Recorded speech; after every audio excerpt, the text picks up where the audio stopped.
Olá meus irmãos, graça e paz. Neste vídeo eu estarei reagindo a um vídeo católico. Estava dias atrás na internet, vasculhando ali no meu Instagram, e ele me deu ali, ele me sugeriu um vídeo de um católico cujo título era Resposta ao pastor Paulo Cristiano sobre a transubstanciação.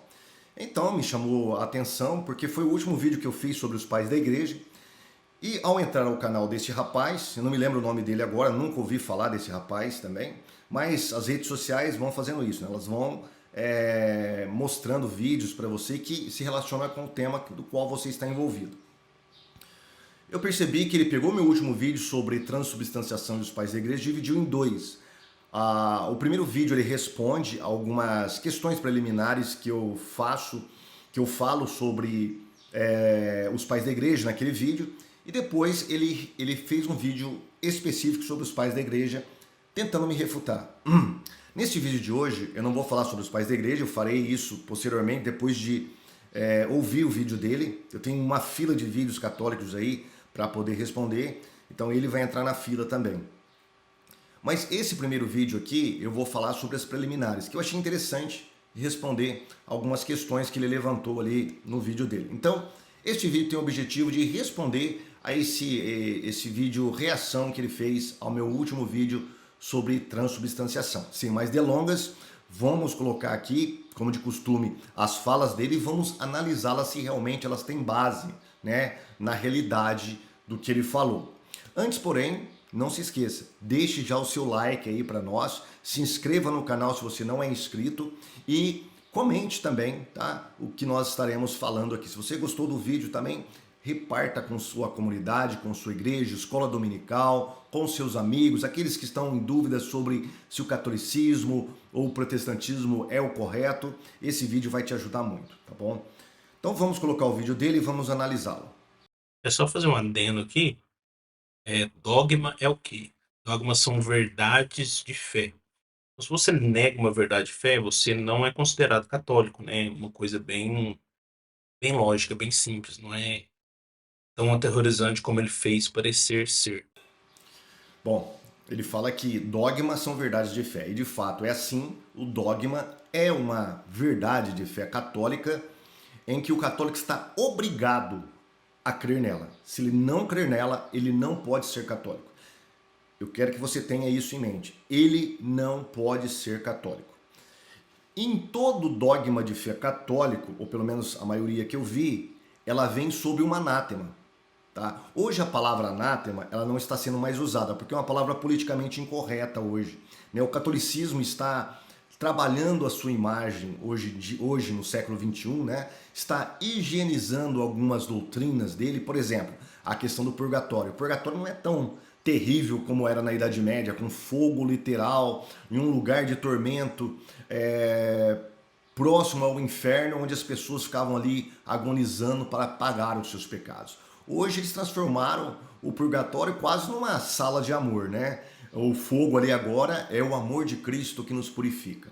Bom, outra higienização que eles fizeram, ou um revisionismo histórico, melhor dizendo, é na Inquisição. A Inquisição hoje, quando você ouve um dos vídeos desses apologistas católicos, parece que ela foi o maior bem que a Igreja Católica fez para a humanidade. Ela foi humana. Né? A Inquisição não foi mais aquela coisa horrível que nós temos nos livros de história, que matou milhares e milhares de pessoas em nome da fé católica. Não, hoje a Inquisição, na verdade, ajudou as pessoas a chegarem à fé. Né? Na verdade, ela foi mais humana do que a gente pensa. Então, você pode perceber que está tendo um revisionismo, né, e uma higienização em algumas doutrinas católicas, dentre elas o anátema. O anátema, antigamente, era algo realmente aterrorizante. Talvez ele nem conheça a fé católica direito, né? Mas era algo aterrorizante. Eu vou deixar aqui para você nas palavras da própria enciclopédia católica. Mas antes, porém, vamos ver um dos dogmas católicos onde a palavra anátema não aparece, mas a ideia aparece, a ideia de punição, a ideia de juízo de Deus aparece. É o dogma da Assunção de Maria, promulgado pelo Papa Pio XII em 1950, através da bula Munificentissimus Deus. Olha o que ele vai dizer, olha. Pronunciamos, declaramos e definimos ser dogma divinamente revelado que a Imaculada Mãe de Deus, a Sempre Virgem Maria, terminado o curso da vida terrestre, foi assunto em corpo, alma e glória celestial. Pelo que, se alguém o que Deus não permita ousar voluntariamente negar ou pôr em dúvida esta nossa definição, saiba que naufraga na fé divina e católica. Não pode pôr em dúvida, não pode questionar. A ninguém, pois, seja lícito infringir esta nossa declaração, proclamação e definição, ou temerariamente opor-se-lhe e contrariá-la. Agora preste atenção, está em negrito para você. Se alguém presumir em tentá-lo, saiba que incorre na indignação de Deus onipotente e dos bem-aventurados apóstolos Pedro e Paulo. Então, aqui é bem claro o anátema, só que não usa a palavra anátema mais, né? Mas está bem claro, se você negar o dogma da Assunção de Maria, você está sobre a ira de Deus, sobre a indignação de Deus, e mais ainda, a indignação de Paulo e Pedro. Isso praticamente é anátema. O católico não pode falar que, olha, eu tenho dúvidas sobre essa doutrina. Após ser promulgada pelo Papa, ela é uma lei pétrea ali, não pode ser mexida. Ela precisa ser crida, caso contrário, você está sobre anátema. Só que o anátema agora, ele está mais escondido ali, né? Então você vê que a expressão que Pio XII usa não é de anátema, mas uma coisa um pouco mais serena, indignação de Deus. Mas o que era o verdadeiro anátema mesmo? Bom, a Enciclopédia Católica ela vai dizer para nós. Você pode acessar a New Advent sobre o verbete anátema, que você vai ver a definição de anátema dentro do catolicismo e como era feito. Diz assim, olha, o anátema continua sendo uma grande excomunhão que deve ser promulgada com grande solenidade. Uma fórmula para esta cerimônia foi elaborada pelo Papa Zacarias. No capítulo, ele vai falar em latim aqui, não sei pronunciar em latim, sacerdotes, e aí vai falar outra palavra em latim. O Pontifício Romano a reproduz no capítulo Ordo Excommungandim ad absolvendi, distinguindo 3 tipos de excomunhão. A excomunhão menor, anteriormente incorrida por uma pessoa que mantém comunicação com alguém sob a proibição de excomunhão. Excomunhão maior, pronunciada pelo Papa na leitura de uma sentença. E anátema, ou a pena incorrida por crimes de ordem mais grave e solenemente promulgada pelo Papa. Ao passar esta sentença, o pontífice é vestido com amice ou amice, estola e uma capa violeta, usando sua mitra e assistido por 12 padres vestidos com suas sobrepelizes e segurando velas acesas. Isso aqui não é aterrorizante? O anátema tem até um ritual para eles promulgarem anátema. É claro que hoje eles não usam mais isso, né? Mas isso era lei canônica na Idade Média. Isso era lei canônica. Ele toma o seu assento em frente ao altar, em algum outro lugar adequado, em meio à pronúncia, a fórmula do anátema, que termina com essas palavras, ou pronuncia, né? Não sei se está correta a tradução aqui. Que termina com essas palavras. Portanto, em nome de Deus Todo-Poderoso, Pai, Filho e Espírito Santo, bem-aventurado Pedro, príncipe dos apóstolos e de todos os santos, em virtude do poder que nos foi dado de ligar e desligar no céu e na terra, nós privamos, aí diz o nome da pessoa, a si mesmo e todos os seus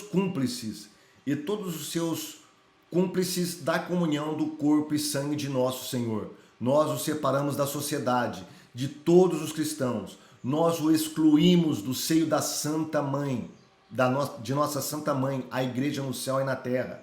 Nós o declaramos excomungado e anematizado e o julgamos condenado ao fogo eterno com Satanás e seus anjos e todos os réprobos, desde que ele não rompa os grilhões do demônio, faça penitência e satisfaça a igreja.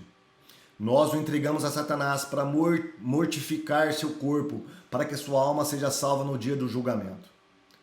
Isso não é aterrorizante? O cara promulga umas palavras dessa, infernais, mandando a pessoa para o inferno. Ele tem todo um paramento especial, com um séquito ao lado dele de bispos, com velas acesas e falando essas palavras carregadas de terrorismo. Terrorismo psicológico, terrorismo religioso. E depois vem esse rapaz falar que não é bem assim, não é tão assim como ele quer, como ele está tentando fazer, não é tão aterrorizante, não. É só que a pessoa, ela não é mais católica, é só isso. Nada disso, meu amigo. Nada disso. Nós vemos que os dogmas católicos, eles estão debaixo de maldição, debaixo de anátema, para aqueles que não acreditam no dogma católico. Então, é sim algo tremendamente horripilante, tremendamente tenebroso, tá? Então, eu não sei se esse rapaz ele conhece essas falas, esses documentos, mas está lá, documentos da Idade Média que provam ao contrário do que ele disse. Bom, sem mais delongas, vamos novamente aqui, vamos dar continuidade aqui ao que ele vai acabar de dizer. Um dogma da Igreja Católica é que Deus é trindade, né? É um Deus trino, três pessoas que subsistem em um mesmo Deus, uma única substância, né? Para nós, se você não crê na trindade, por exemplo, não crê na união hipostática das naturezas de Cristo, você não é cristão. Então é simples assim. Já é possível ver aqui que existe um erro conceitual, categórico. Bom, vamos parar aqui, ele vai passar para uma outra parte. Mas olha o que ele disse. Ele não deu nenhum dogma católico distintivo da Igreja Católica. Ele deu um dogma universal, que todas as igrejas cristãs devem crer. Eu acredito sim, apesar de nós evangélicos não usarmos o termo dogma, nós acreditamos que há doutrinas que você é necessário professar sim. Por exemplo, que ele citou aqui a Trindade e a divindade de Cristo com a sua doutrina da sua natureza da união hipostática, tá? Da união hipostática. O que é? As duas naturezas em Cristo. Cristo é 100% Deus, 100% homem, tá? Ele citou esses dois dogmas aí. De fato, se você mexer, por exemplo, no dogma da Trindade, você mexe em outras doutrinas essenciais do cristianismo, como a soteriologia, a doutrina da salvação, a cristologia, a pneumatologia e outras doutrinas. Então, o dogma trinitariano, ele é essencial para a fé cristã. Agora, e os dogmas católicos? Por exemplo, nós citamos aqui de Pio XII o dogma da Assunção, o dogma da infalibilidade papal, os dois dogmas do século XX. O que me dizer desses dogmas? Se uma pessoa negá-los, eles não seriam mais cristãos? Olha, mas pera um pouquinho. Você não tem essas doutrinas na igreja primitiva. Ninguém falava sobre infalibilidade do Papa e ninguém falava sobre a Assunção de Maria. Isso é algo que não está na história da igreja, que não faz parte nem da tradição dessa igreja e muito menos da Bíblia Sagrada. Apesar deles quererem distorcer alguns textos de Apocalipse para falar que ali é a Assunção de Maria, por exemplo, Apocalipse capítulo 12. Eu tenho um vídeo exclusivo sobre isso. Eu gostaria que você assistisse no meu canal um vídeo que fala sobre a Assunção de Maria e no final eu falo sobre o capítulo 12 do livro do Apocalipse. Fora isso, ninguém entre os pais da igreja assumiram essa doutrina da Assunção de Maria, mas ela foi de lenda gnóstica, ela foi transformada em dogma. Agora, seria justo um católico pegar a história da igreja, pegar a Bíblia Sagrada e falar, olha, eles não se encontram na palavra de Deus e nem na história da igreja cristã. Por isso eu não vou acreditar. Se ele fizer isso, ele está sob anátema. Ele incorre na indignação de Deus e de Pedro e de Paulo. É justo isso? É isso que é dogma católico, tá? E nós vimos que vem carregado com todo aquele peso do anátema desde a Idade Média, apesar de que hoje essa palavra ela é politicamente incorreta dentro da Igreja Católica. Mas vamos lá, agora ele vai falar sobre uma questão que eu citei, né, sobre a transubstanciação, ele vai falar que está incorreta, tá? É categoricamente incorreta. Vamos lá. Do entendimento do pastor sobre o que é transubstanciação, o que é Eucaristia, né? Nós não cremos que na Eucaristia se faz presente o corpo, o osso, o sangue, a alma e divindade de Cristo. Nós acreditamos que se faz presente de forma substancial, presta atenção nessa palavra, o corpo, sangue, alma e divindade de nosso Senhor Jesus Cristo, né? De modo que, se a gente considerasse que os ossos, né, se eu fizesse presente, a gente estaria falando ali de uma forma cruenta, né, da participação do corpo de Cristo na Eucaristia. Mas a forma como se dá isso é de forma incruenta, ou seja, sem derramamento de sangue, sem efetivamente as partes, vamos dizer, sensíveis do corpo de Cristo. Então não é isso, né? Não tem nada a ver com a gente estar comendo o osso de Cristo, unha, cabelo, não. Bom, ele depois, mais à frente, vai me acusar que eu não entendo nada de Aristóteles e não entendo nada de Tomás de Aquino, né? Mas pelo visto é ele que não entende muito sobre Tomás de Aquino. Por quê? Porque Tomás de Aquino foi o principal difundidor, defensor e o que deu o acabamento lógico, filosófico e até doutrinário para essa doutrina da transubstanciação. A transubstanciação é a cara de Tomás de Aquino. Se você quer buscar a transubstanciação, não vai lá no Radbertus, tá? Não vá nele, lá no século VIII. Você tem que ir em Tomás de Aquino. Ele começou a falar sobre isso, tá? Ele que lançou as sementes, mas quem regou, cultivou isso e deu para as pessoas foi Tomás de Aquino. Tá? Foi Tomás de Aquino. Ele que deu o acabamento final à doutrina da transubstanciação.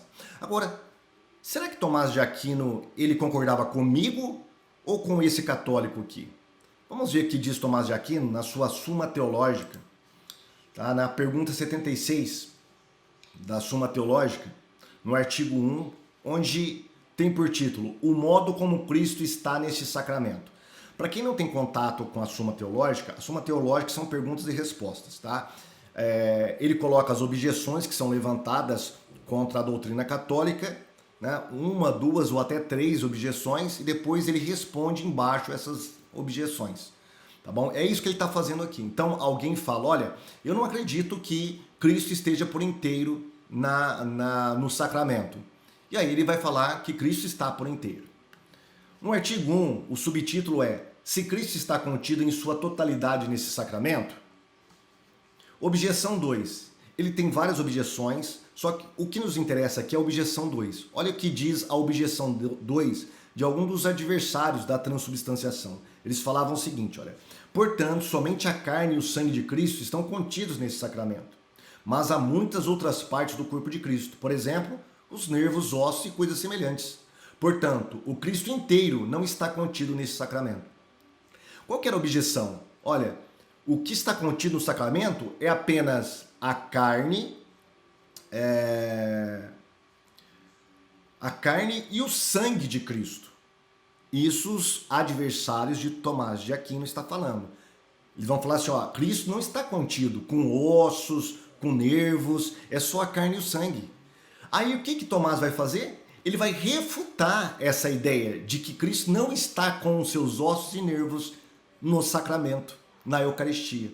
Aí ele vai dar a resposta, olha, pelo poder do sacramento está contido sob ele, quanto às espécies do pão, não somente a carne, mas todo o corpo de Cristo, todo o corpo de Cristo. Isto é, os ossos, preste atenção, está em vermelho, destacando para você, os nervos e semelhantes, as coisas sensíveis. E isto é aparente da forma desse sacramento, onde não é dito, esta é minha carne, mas este é o meu corpo. Consequentemente, quando nosso Senhor disse, a minha carne é verdadeiramente comida, ali a palavra carne é colocada para todo o corpo. Prestou atenção? Eu não inventei isso. Isso veio da pena, das ideias, da defesa do principal defensor da Eucaristia, da transubstanciação, aliás. Da transubstanciação. Parece que quem não conhece Tomás de Aquino não sou eu, né? Quem não conhece é o próprio católico que tenta me refutar. Ah, mas isso aí não é mais usado hoje em dia. Quem vai professar umas coisas dessa, né? Bom, temos um outro padre lá nos Estados Unidos, ele tem um canal, e eu tenho até a fonte aqui da onde eu retirei isso, um site onde ele vai tratar sobre a Eucaristia em várias partes. Doutrina Eucarística sobre a Presença Real, parte 1, série A Santíssima Eucaristia. Ele vai dizer igualzinho, praticamente igual a Tomás de Aquino. Estamos sendo informados de que a Sagrada Eucaristia significa o Cristo inteiro. Tudo que pertence a Cristo, tudo que faz Cristo Cristo, está presente no Santíssimo Sacramento. Isso, consequentemente, significa que Cristo está presente em sua divindade como Deus e em sua humanidade como homem. Cristo está presente na Eucaristia com seu corpo humano e sua alma humana. Agora preste atenção. Com seus órgãos e membros corporais. O que é órgãos? O corpo, o sangue, é um órgão? É um órgão também. Os ossos também. Tudo, o Cristo completo, está presente na transubstanciação, na Eucaristia. E com sua mente, vontade e sentimentos humanos. Olha, até os sentimentos humanos de Cristo está presente. O Cristo inteiro, assim como diz Tomás de Aquino. O latim lê totus Christus. Não significa apenas que a substância do pão e do vinho se torna a substância de Cristo. Olha que interessante.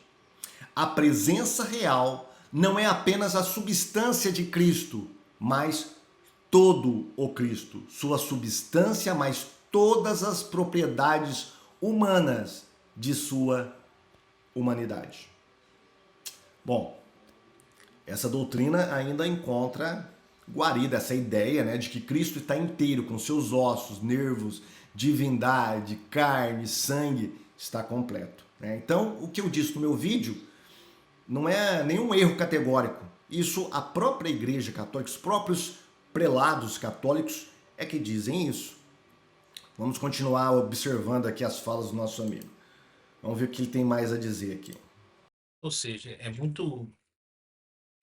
Essa é uma das coisas que me fez deixar de ser protestante e abraçar a verdadeira fé, né, a fé católica. Porque as afirmações que os protestantes fazem, quando você analisa na realidade dos fatos, elas são completamente absurdas. Ou seja, existe uma igreja estruturada, já com bispos, né, em hierarquia, em 883 já tem toda a igreja como a gente a conhece hoje, né? E aí um cara só, a partir de 1873, começou a falar, né, como ele disse, inventou uma doutrina, e ali, sei lá, 400 anos depois, é decretado aquilo como dogma. Ou seja, o único cara consegue infiltrar e perverter todos os cristãos, né, que existiam na época. Isso é de um absurdo, é, que eu nem sei qual comentário tecer. Mas vocês percebem que é absurdo isso acontecer, como se uma única pessoa mudasse sozinho, completamente, o rumo da história, né?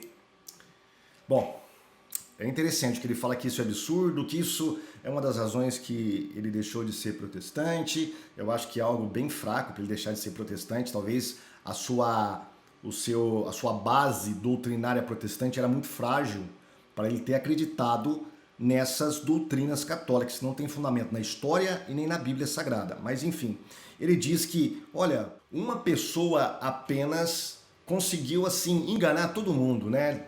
Disseminar uma heresia que não era crida antes e depois foi até confirmada em um concílio da Igreja Católica Romana. Bom, é simples, é simples. Não é que foi uma só pessoa, eu não disse isso. Eu disse que Radbertus, ele foi aquele que deu o pontapé. Tá? Ele que trouxe um estudo onde ele afirmava que materialmente o corpo de Cristo estava no pão. Tá? Eu não disse que foi ele que enganou as pessoas, que foi ele que trouxe tudo isso e todo mundo foi crendo. Não. Já havia discussões a respeito disso. Aliás, os pais da igreja nunca foram concordes em respeito à questão da Eucaristia. Nós vamos ver aí depois que no mínimo 3 posições havia na igreja primitiva a respeito da Eucaristia. Então havia sempre brechas para isso, para acreditar que realmente o pão ali era o corpo de Cristo. Tá? Com Radbertus, o negócio ganha uma certa estatura. E por questões políticas também, porque sempre envolveu questões políticas dos reis, né? Isso aí foi passando e foi ganhando gosto dentro da Igreja Católica. Mas quem vai falar um pouquinho desse contexto aí, de como que isso foi efetivado, essa doutrina foi efetivada, é um teólogo católico, é na verdade um apologista católico norte-americano. Ele escreveu um livro sobre Eucaristia, ele deu uma entrevista onde ele vai falar sobre isso. Deixa eu ler essa entrevista para você aqui, olha. A pergunta da entrevista é: de onde surgiu o termo transubstanciação?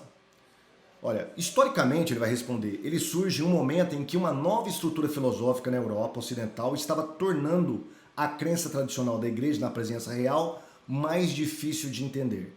No mundo antigo, símbolo e realidade não eram vistos como opostos. Olha que interessante. Ele diz que na Idade Antiga, na Idade Tradicional, símbolos e realidades não eram vistos como opostos. Ou seja, as pessoas acreditavam que aquilo era um símbolo do corpo de Cristo. Tá? Mas era um símbolo muito real, muito forte, a ponto de você não tomar de qualquer jeito, você não poder tomar de qualquer jeito a Eucaristia. Tá? Mas isso é sintomático.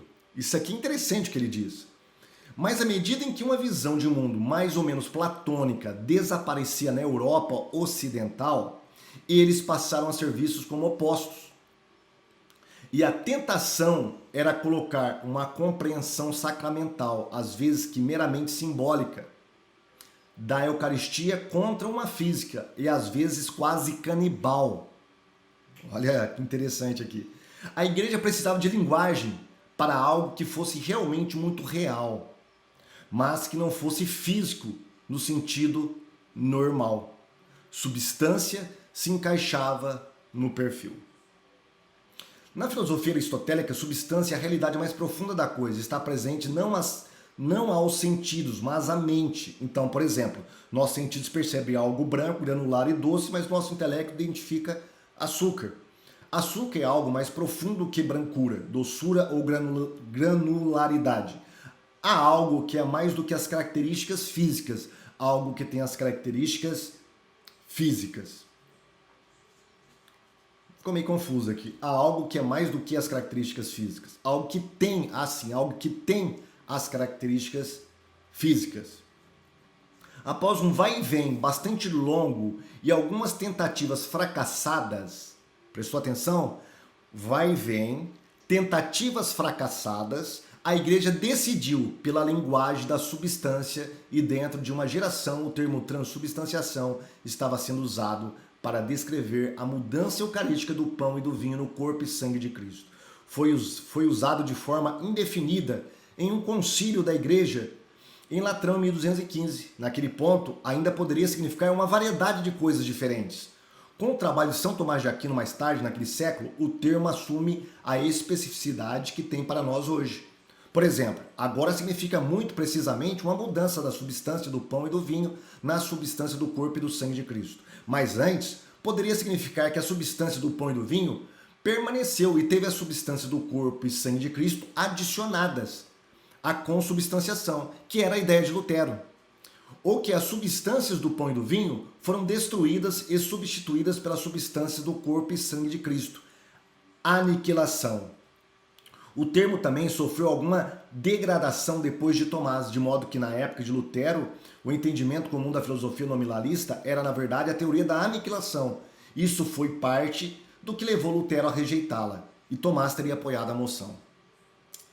Percebeu? Então, é um processo. Não foi o Radbertus lá que maquinou tudo, enganou toda a cúria romana. Isso é coisa dele, né? Isso é coisa da cabeça dele, que me interpretou mal.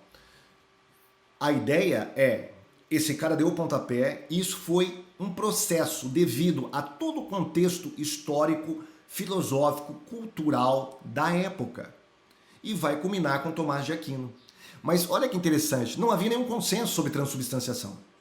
Não havia nenhum consenso. Ela poderia ser a consubstanciação, como ele disse anteriormente, era algo simbólico, porém uma simbologia real, mas era algo simbólico. Então, meu caro, mais uma vez, eu acredito que você não me refutou, tá? E não foi isso que eu quis dizer. Vamos prosseguir aqui, vamos deixar ele falar. Tem muita três coisa. Ratranos, que foi aluno de Radbertus, ele vai fazer uma refutação usando o mesmo título, escrevendo um livro com o mesmo título que o seu mestre, né? E ele vai refutar essa ideia de que realmente ali, literalmente, Jesus se transforma o pão se transforma no corpo de nosso Senhor Jesus Cristo. Então veja bem, as pessoas não engoliram de pronto essa ideia de que o sangue e o corpo de Cristo é transformado ali mediante a espécie do pão e do vinho. Berengário dizia ainda que Radbertus ele havia contrariado não só as escrituras sagradas, mas os pais da igreja e a própria razão. Ele vai dizer o seguinte, olha, agora como que a Eucaristia pode ser um sacramento? Como que ela pode ser um sinal ao mesmo tempo? Se ela já é o próprio Cristo ali. Então não tem para onde ela apontar. Realmente ele tinha razão, mas... Interessante, porque essa objeção ela foi respondida por Santo Tomás de Aquino lá na Suma Teológica, né? E no vídeo aqui abaixo vou deixar as referências que eu utilizei para estudar, para responder esse vídeo aqui do Paulo Ricardo. Paulo Ricardo não, Paulo Cristiano, né? Sobre a transubstanciação. E a maioria das objeções que ele traz aqui foram respondidas, né, perfeitamente por Santo Tomás de Aquino na Suma Teológica. E aqui embaixo tem um vídeo do Luca Almeida, né, que chama Transubstanciação, uma doutrina católica. Você vai clicar lá e assistir um vídeo que ele traz todas essas quebras de objeções aqui. Eu não vou retrazer todas elas aqui, né, porque esse vídeo ficaria extenso.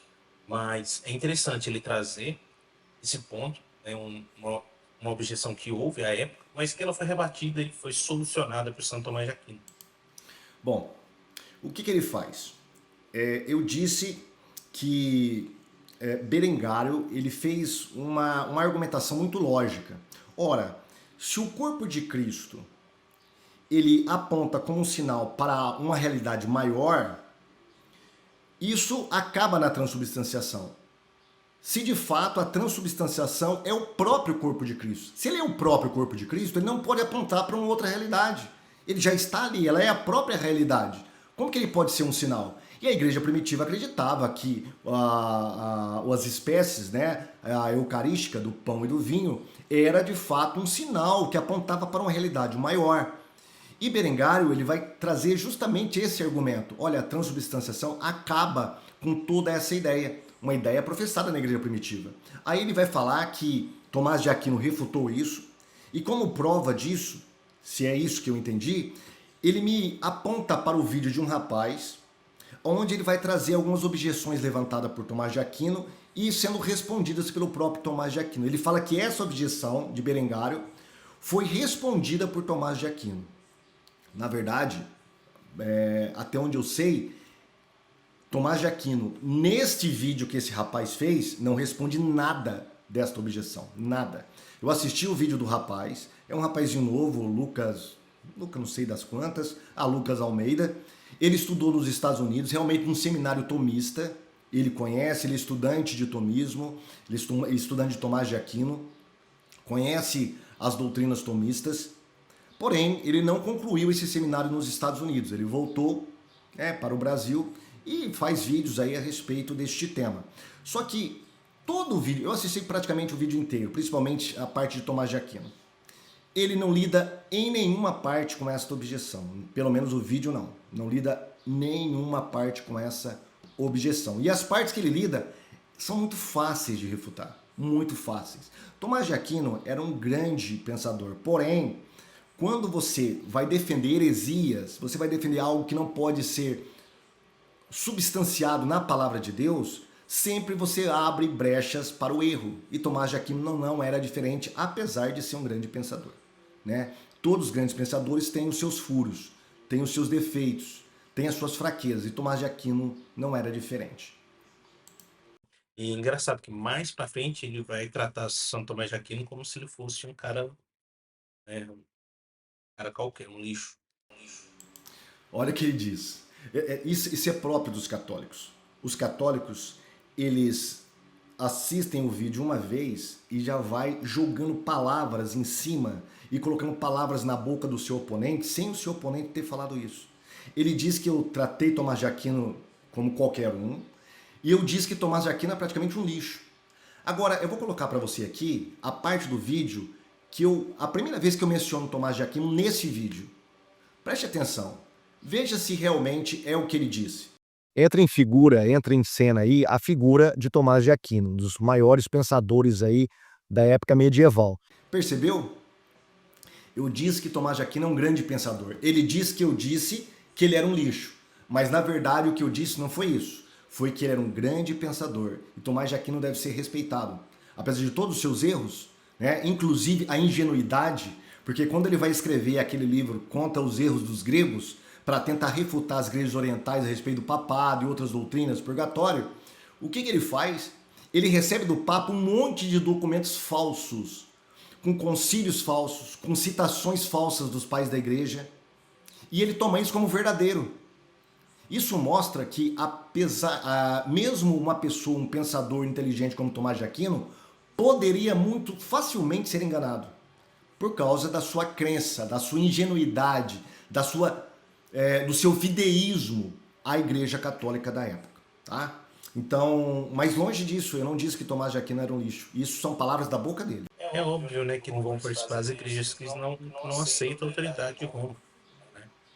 Desde que se rebelaram, criaram o cisma, não aceitaram, por exemplo, o cisma do Oriente, né? Quando eles rejeitaram que Cristo é perfeitamente homem, perfeitamente Deus, né? Negaram e em Cristo subsiste duas naturezas numa única pessoa. Eles acreditam que existem duas naturezas e duas pessoas. Existe a segunda pessoa da Trindade e existe Jesus Cristo, né? Que é absurdo. Se a gente crê nisso, a gente perde totalmente a justificação. Tem um problema teológico gigantesco. Bom, aqui ele vai cometer o maior erro do vídeo dele, erro histórico, erro básico, erro assim, que nenhum estudante do primeiro ano de teologia cometeria, tá? Nenhum estudante de primeiro ano de teologia cometeria. Primeiro, dentro desse contexto, para quem não viu o meu vídeo, eu estou falando que o quarto concílio de Latrão, em 1215, que promulgou ali, que oficializou, né, o dogma da transubstanciação, ele não foi um concílio ecumênico da igreja, ele foi um concílio ecumênico católico, ali adstrito ali à região romana, dos católicos, onde a igreja católica dominava. Por quê? Nenhuma das igrejas orientais participaram, a não ser apenas uma das muitas igrejas orientais que existem, tá, né, que professa a fé cristã, apenas uma que estava em comunhão com Roma, só. E de fato, ora, se as igrejas não participaram, as igrejas do Oriente não participaram, não pode ser chamado de concílio ecumênico. Não pode ser chamado de concílio ecumênico. Nenhum desses foram ecumênicos.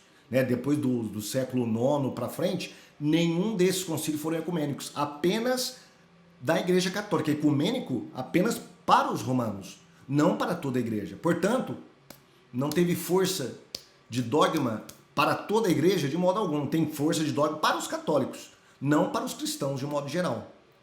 É por isso que você negar a transubstanciação não é pecado, você não deixa de ser cristão. Tá? Agora, ele faz uma confusão tremenda. Ali. Ele confunde Concílio de Calcedônia em 451 com o cisma do Oriente em 1054. Olha a confusão que ele faz. E o pior, ele fala que o cisma do Oriente foi devido à questão da união hipostática de Cristo, da questão da natureza teantrópica de Cristo. E não foi isso. O cisma do Oriente não foi devido à questão teantrópica ou da natureza de Cristo. Ele cita a questão lá de Éfeso, né, das duas naturezas, das duas pessoas, que eles imputaram isso a Nestório. Nestório nunca falou isso, né, mas foi crido como se fosse uma doutrina, uma heresia nestoriana, mas Nestório desmente isso nas suas cartas, né, mas enfim, não vamos discutir isso aqui agora. Mas enfim, ele confunde algo que é especificamente do Concílio de Éfeso, com o Concílio de Calcedônia, com o cisma do Oriente em 1054. Ele faz uma salada histórica ali que nem sabe o que ele está falando. É lamentável, né? Agora, a questão do cisma. Será que o cisma partiu dos orientais ou sempre partiram dos ocidentais? Principalmente das igrejas romanas?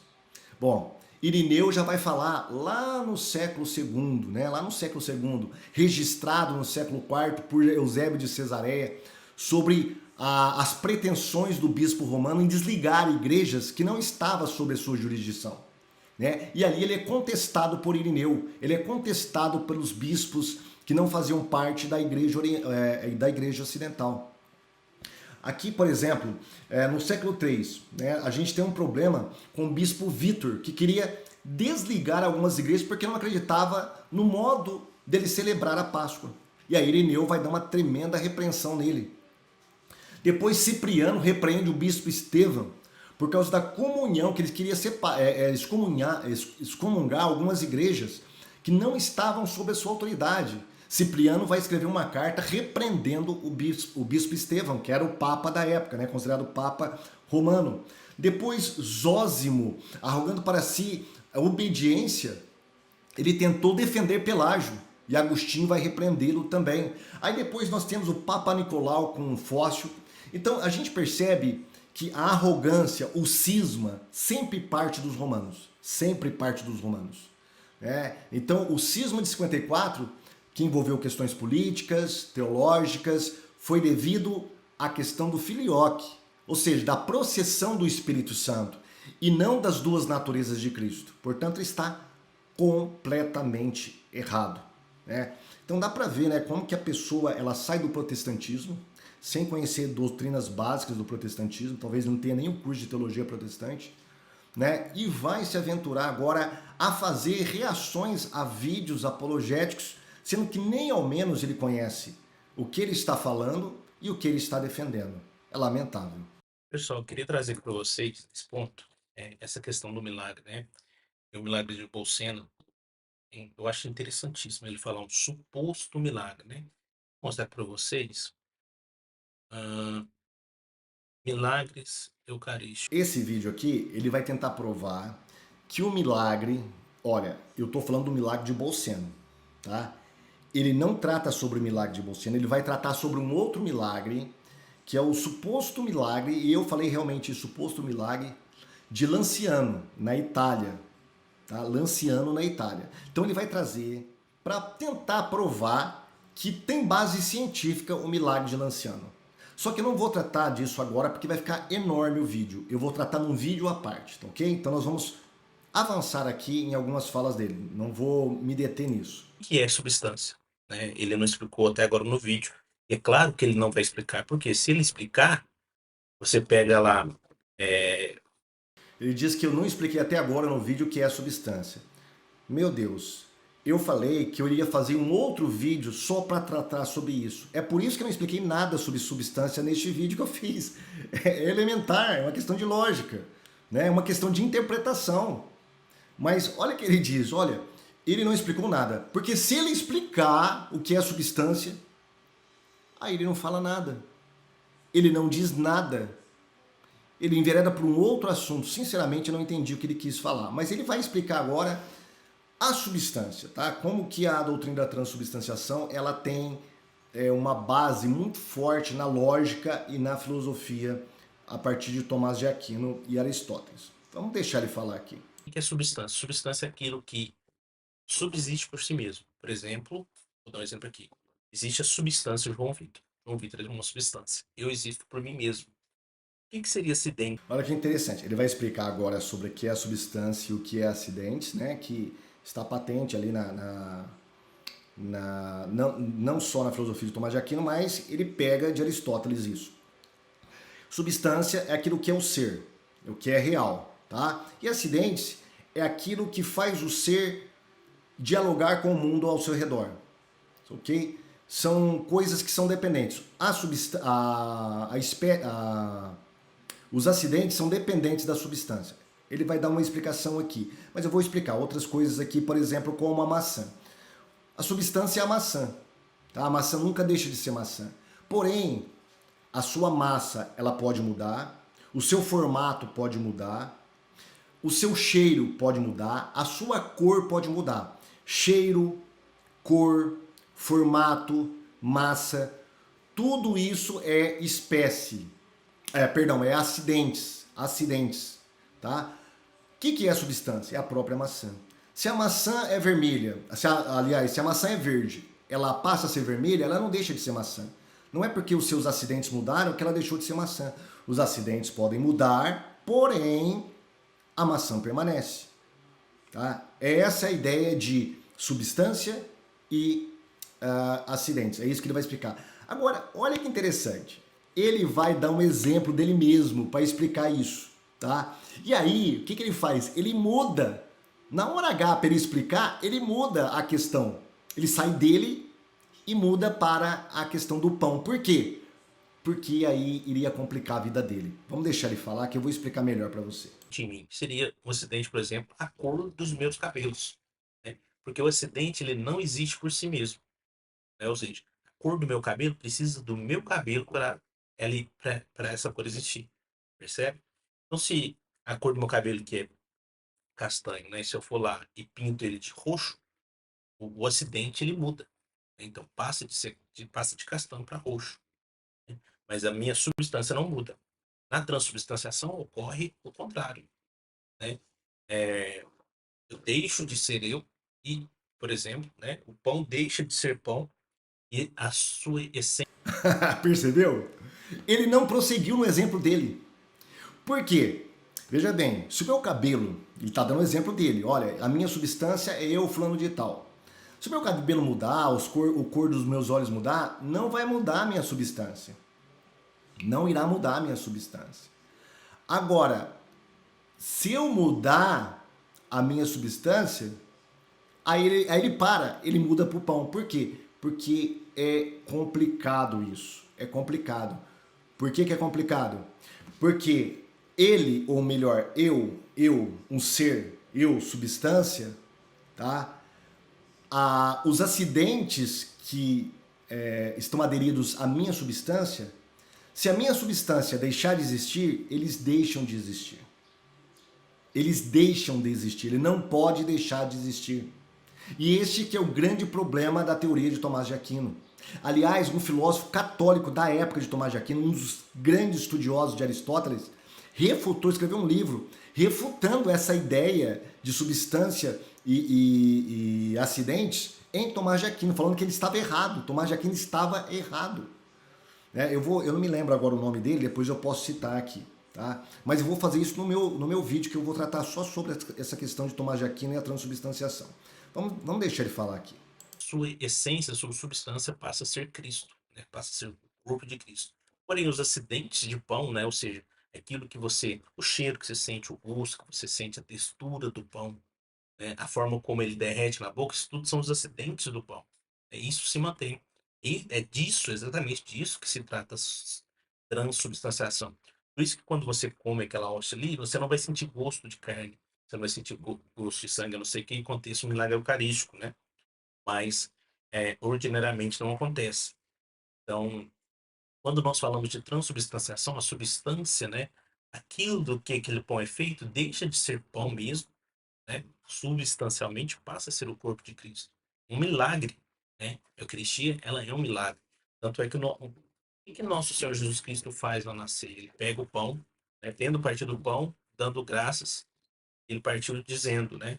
Isto é o meu corpo que será entregue. Bom, eu não fiz um vídeo específico sobre essa questão do isto é o meu corpo, não fiz. Eu tenho vários vídeos aqui sobre Eucaristia onde eu tento argumentar em cima disso, mas eu não tratei longamente sobre isso, teologicamente sobre isso, tá? Eu posso até fazer um vídeo sobre isso. E o capítulo 6 do Evangelho de João também, onde os católicos acreditam que ali está falando sobre a Eucaristia. Mas enfim, vamos voltar ainda à questão da substância. O problema é o seguinte: qual que é a ideia da transubstanciação? A substância muda, mas os acidentes permanecem. Olha, o pão deixa de ser pão e se torna Cristo. Mas quando você cheira, você tem cheiro de hóstia, de farinha, você tem gosto de farinha, você tem formato de farinha, você tem textura de farinha. Os acidentes não mudam. Só que não é isso que Aristóteles fala.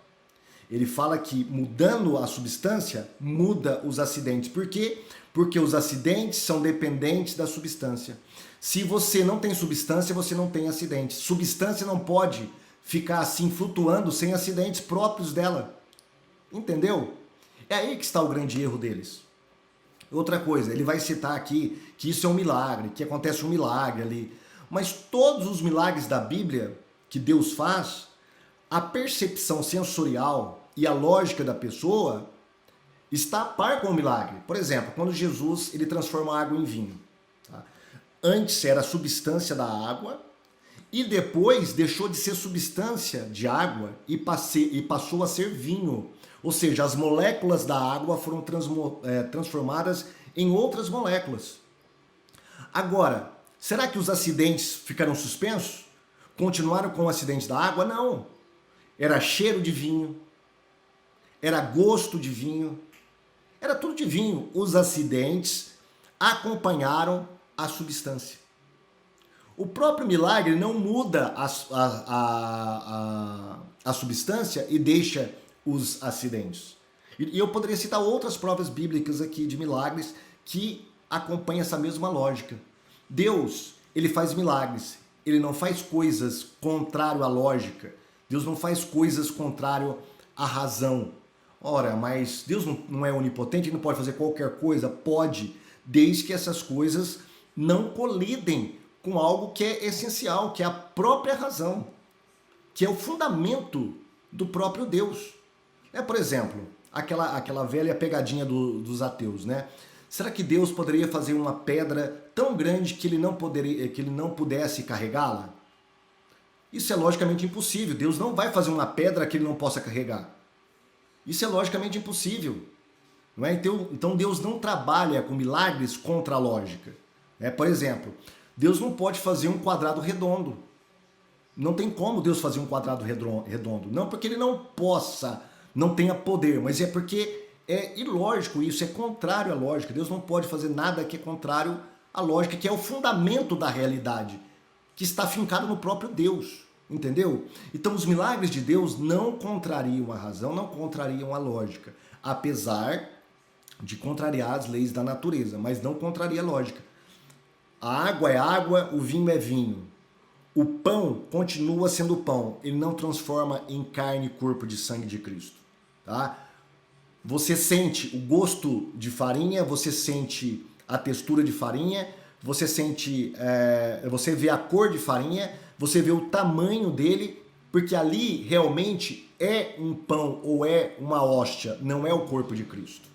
Tá? Porque a substância acompanha os acidentes nunca deixam a substância. Mas eu vou falar melhor sobre isso em outro vídeo, onde eu vou explicar sobre a questão de Aristóteles, tá bom? Vamos ver se ele tem mais coisa aqui interessante, senão a gente acaba com o vídeo por aqui mesmo, já está ficando longo. E será entregue por vós.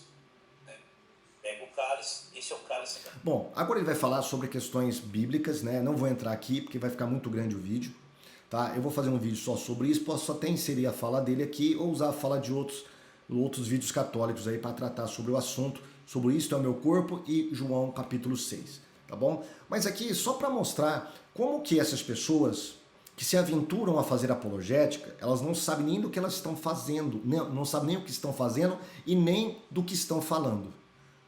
Isso é um exemplo desse rapaz. Não estou falando aqui de forma pejorativa para denegri-lo ou coisa parecida, tá? Nem conheço ele e ele pode ser até uma pessoa boa, uma pessoa muito honesta, uma pessoa sincera, uma pessoa agradável.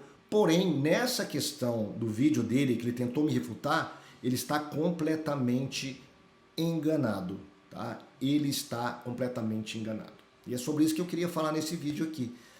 O próximo vídeo dele é sobre os pais da igreja e eu vou assistir e vou também fazer uma reação a este vídeo dele, tá ok? Se você gostou do vídeo, deixe o seu like, deixe o seu comentário, que nós voltaremos a fazer novos vídeos sobre este tema também. Se você quer que eu faça mais vídeos sobre esse tema, deixe o seu comentário aqui falando, olha, eu gostaria que você explicasse tal, tá? Esse tema aqui. E aí eu farei um vídeo sobre isso, mas dentro do tema da transubstanciação, tá ok? Fique com Deus e até a próxima. Tchau.